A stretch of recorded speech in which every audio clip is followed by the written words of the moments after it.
अगे सुन मार बउआ इठ के तारोमी बैठ के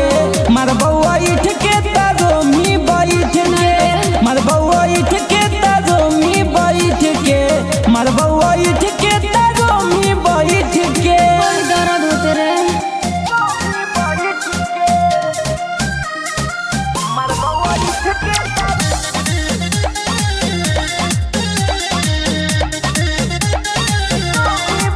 हमारा से कोई रंगदारी पर जैत छोड़ा रे भारी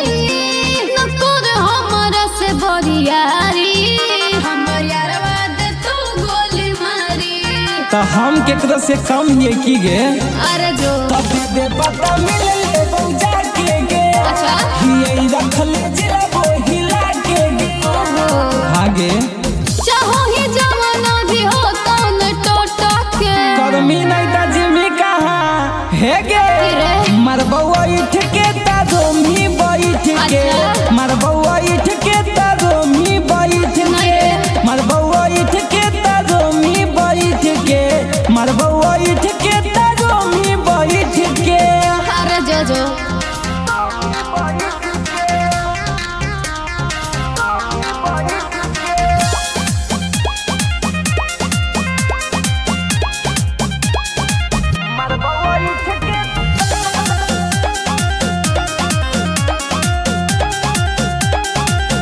तू हो खिला हमारा लायक अच्छा जाते बने नाही खलनायक काहे? हमारे यारवा के शासन पर शासन कलम करो है नेता विधायक अच्छा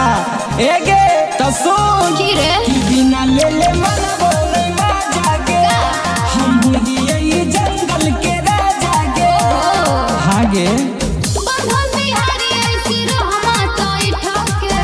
तोरा लगा हो की करे जा अच्छा हे गे